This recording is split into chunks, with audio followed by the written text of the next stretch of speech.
We have left 2023 Formula One behind us. But there are certain questions we kind of wanted to see answered. I thought maybe it's also a nice way to experiment in the Formula One manager game. As you guys know, I'd like to do experiments on this channel. If you do like to see more experiments, if you have questions you think this could be interesting to see answered, let me know in the comments. There's one question that we kind of always had throughout the entirety of this season. Who would be the best qualifier on the grid?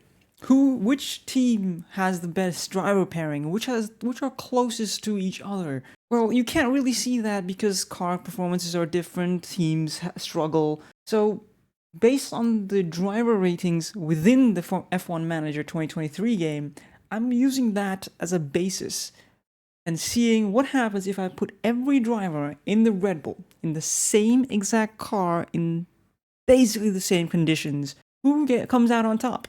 Who has the best affinity to the qualifying format in Q1, Q2, Q3? And who averages the fastest time across the 3 sessions? For this experiment, I decided to pick Australia because it has the most variety of corners on the game. So, kind of understandably makes a distinct difference with each driver. My results may or may not surprise you. In certain aspect, they will surprise you because I was absolutely surprised. But if they didn't surprise you, let me know. If you like this video and you want me to do maybe throughout an entire season, which driver would perform the best across like 3-4 tracks, for example?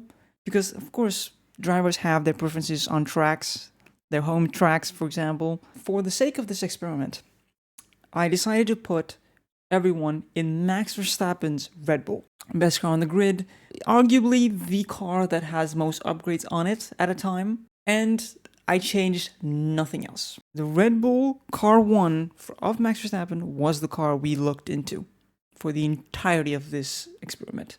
And based on that, I kind of made a spreadsheet of what each driver, achieved as their baseline time. The main interesting thing to remember is that these drivers are all 22 drivers that competed in this Formula One season. So including Liam Lawson, Kevin Magnussen, and Danny Ricciardo. So it's all of the drivers. I've just included them just so that we have a good baseline of where each driver is in terms of everything else. Now, obviously, this is at the beginning of the season, so, there are some ratings that will be surprising. But the one thing to remember about this entire grid is that the top 22 drivers in the world that competed in Formula One this season, in the same machinery, would have been just over half a second apart from each other. The time difference between Max Verstappen, because let's face it, Max Verstappen was inevitable, and it was inevitably gonna be the best driver in his own car, right? That's basically a given. But the time difference between Max Verstappen and the last driver on the timing sheets was 0.657. Just don't forget that. Now, the time difference between Max and the top 10 drivers was 0.3. Yeah, that's right. The top 10 drivers were 0.3, and then you had massive jumps down the line. The bottom 4 were the bottom rookies. Yeah, that's right. Rookies took up the bottom 4 spots. You can guess which ones they would be. Of them all, the biggest difference, which basically means that the bottom 4 drivers of 22, so 18 drivers were within half a second of each other. One of the drivers was just barely out of it, but for the sake of consistency, I'm just going to say half a second. We'll go through the times one by one in terms of teammate pairings as well.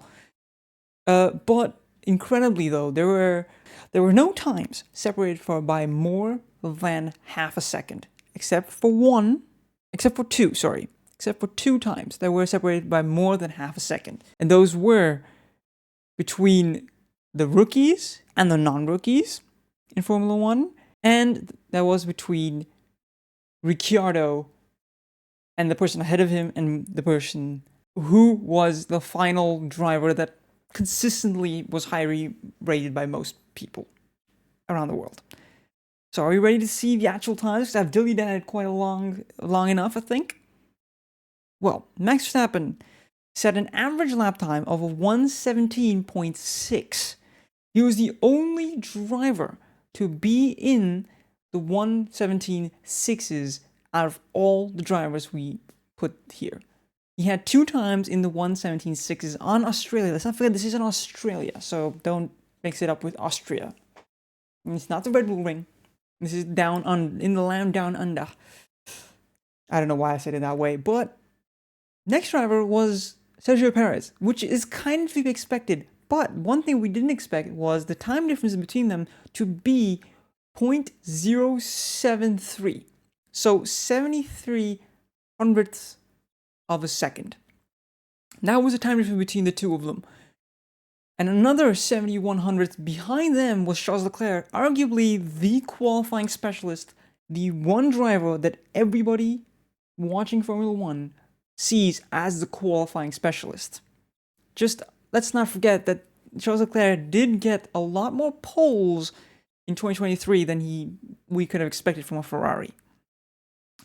Behind that was the fan favorite, just 12 hundredths behind Charles Leclerc, and 1.5 seconds behind Max Verstappen was none other than Lewis Hamilton.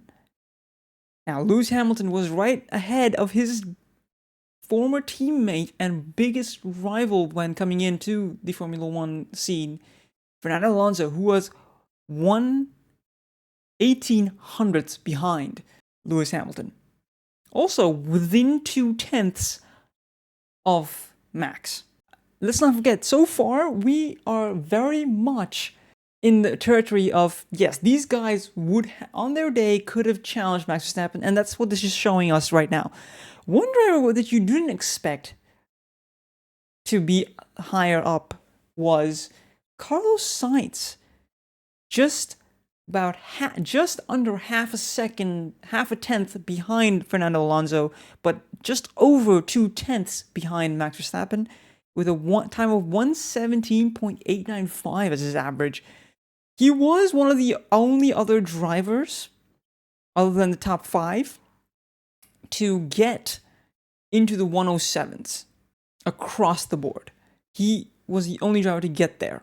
So, to be honest, that is the biggest surprise I could ever seen coming in this particular scenario.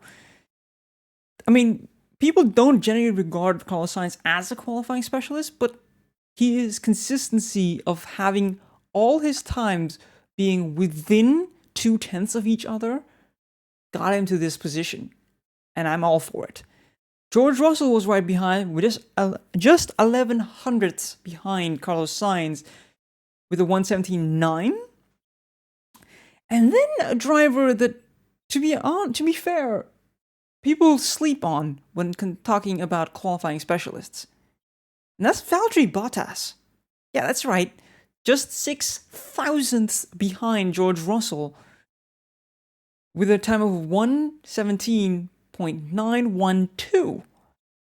Not a driver you expected to be this high up in 8th place, but pretty decent results considering the amount of seasons he's had and how close he was to Lewis Hamilton on his day. This is understandable. I mean, in this particular scenario, he's little under a 10th behind Lewis Hamilton. So, I mean, let's not forget, this is one of the closer driver pairings. I think the closest driver pairing, other than Max Verstappen and Sergio Perez, in this particular simulation is Carlos Sainz and Charles Leclerc, being separated by just, and I'm saying this as just about 3 hundredths of a second.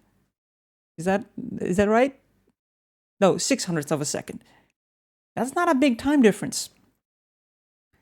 It's not a time difference you expect to see.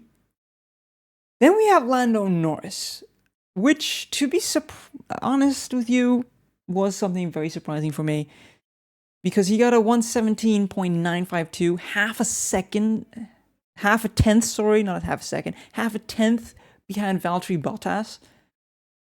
To be honest, I would have placed him a little higher. I would have placed him more, I think, around here, but Valtteri Bottas just kind of throws it off for me.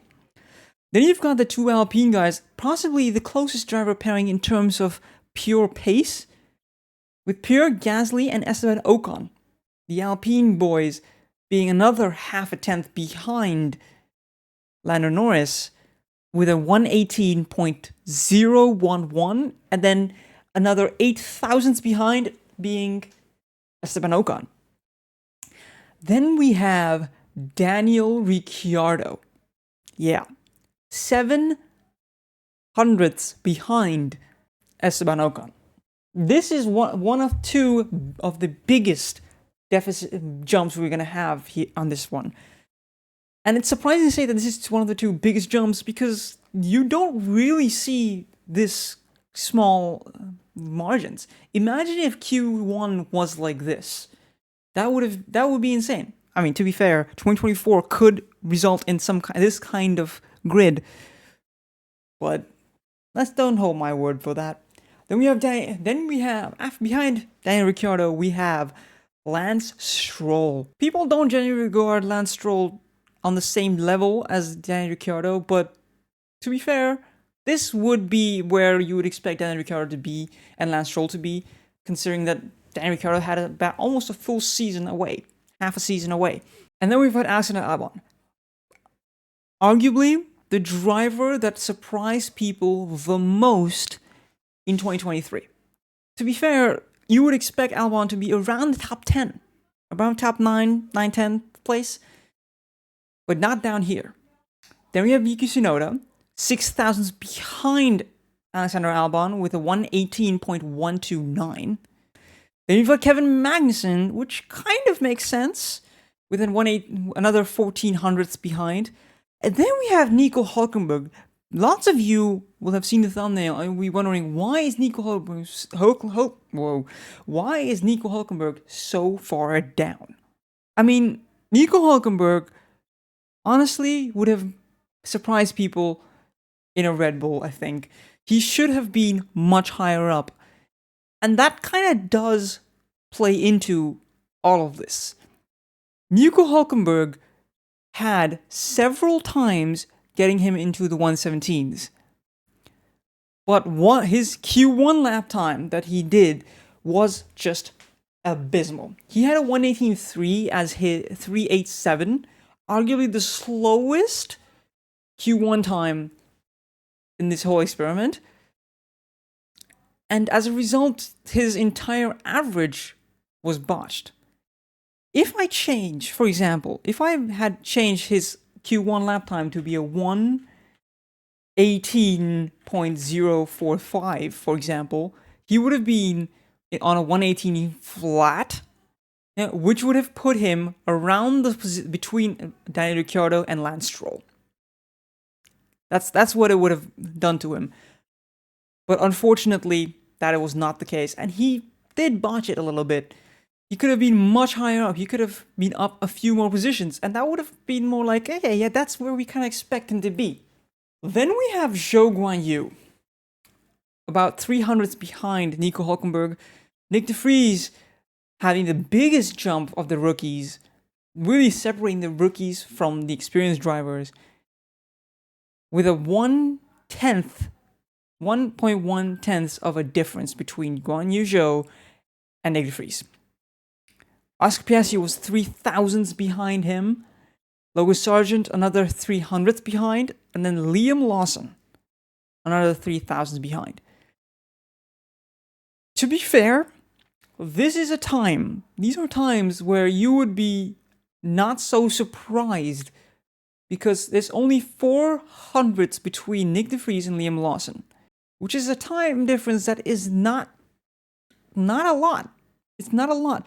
We're talking about differences here of within a tenth of each other. We're talking differences of a thousandth of a second, a hundredth of a second. So when I say that this guy was so much slower, it's not true. These drivers are the best of the best, and they perform at a very high level. And this is a simulation. in a video game that doesn't really reflect what actual paces are like. But this would be a grid this time differences in a qualifying would be something I would absolutely be behind. I'm hoping Formula 1 is getting to that level. If you want to see more of these kind of experiments, these kind of questions being answered, leave your questions in the comments and I will try and answer all of them. Not just in the comments, in videos. We'll see what plays out much easier. Thank you guys for watching, and I'll see you guys in the next one. Peace out, and get out of here.